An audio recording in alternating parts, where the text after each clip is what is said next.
I think because there's so much on your plate in the first place, you have to have schoolwork as well as looking for a job and maintaining a social life. It's just a lot all at once.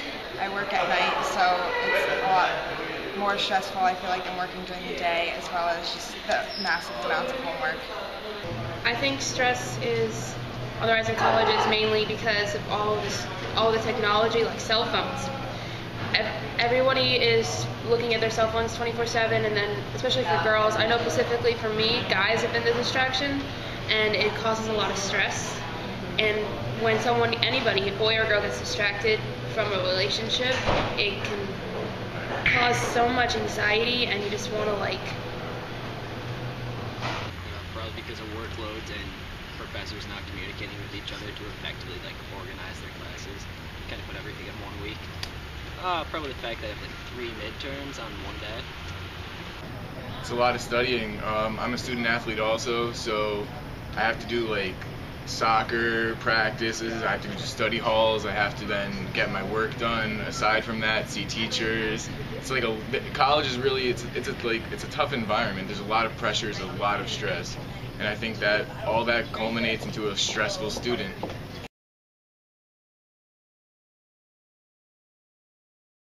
I get really bad neck cramps actually, and I just have these mental breakdowns where I just need a break from everything.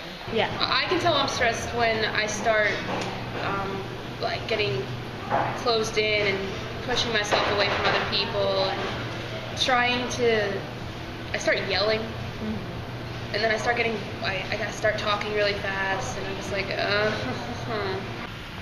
You live in the library all day. Really don't go many other places, and that's your idea of the day because that's all you can really do. I get a really nervous tic, I'll start shaking my leg and I'll get uncomfortable. I zone out. I lose focus when I'm stressed. I just can't stay with it.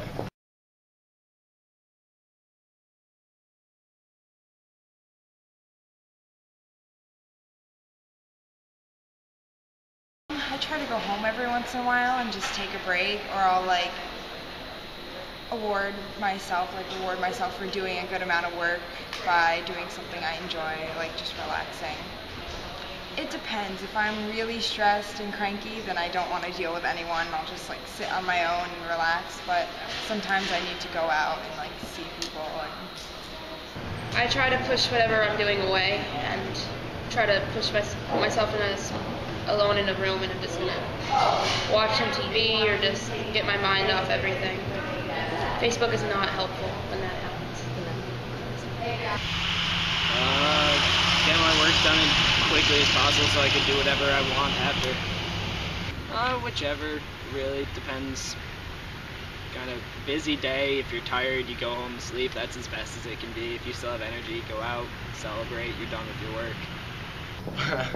I have personal methods of relaxation, but other than that, I just try and get on the pitch when I can and have some fun. I think the physical activity really helps me de-stress. A cigarette is nice now and then. A cigarette's definitely very nice.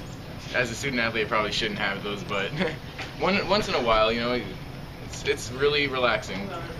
And coffee is always relaxing.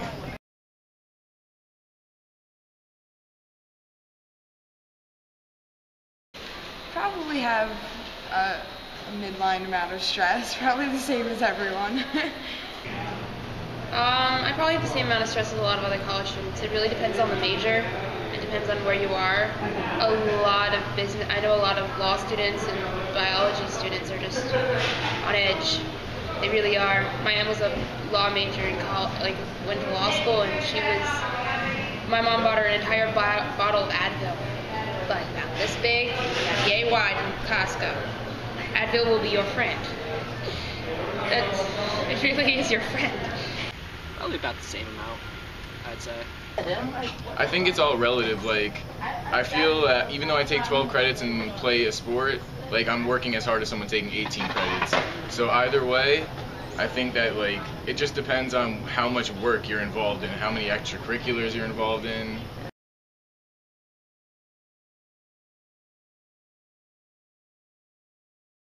I I feel like they don't do it that often. I feel like people are usually nervous to do that. I don't think they can handle it. I actually know out of the 6 people in my suite, including myself, about 5 of us have seen professional help, usually on campus. Our school is a great psychology help program. But I know a lot of people today are seeing it as like more, it's helpful. And if they don't see professional help, usually I go to a psychology student. Psychology students are very good at helping you. There are a lot of them on this campus, and they're very fun. Not that often. Most people try to do it on their own.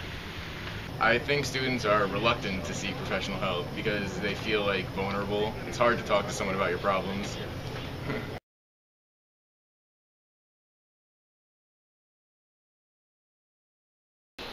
Stop procrastinating and be on top of my work and get ahead of work, I guess. Go to teachers more. I don't know. That's about it. I think my stress is more taken away from my schoolwork and my personal life colliding together to a point where it's overwhelming. I'm learning not to procrastinate my work, and if I don't procrastinate my work, ladies and gentlemen, we won't have the problem, because then I'll have my time spaced out. It's all about time management. That's what I've learned over the years. It's time management. But if you do have any kind of mental disability, ADHD, ADD, any of that kind of stuff, you really should go see the disability center. Because my roommate has it, and last year's roommate, and it changed everything. So if you get stressed out very easily, any kind of disability center, even if you don't have any mental disorder, it's definitely helpful to go to see somebody or to get help. It might look stupid, it might sound stupid, but it's not. Get your work done. Don't procrastinate it, but not me. I can't do that one. Just try and talk to people and about my problems if I'm feeling a little upset. I think that's the best way to get it out.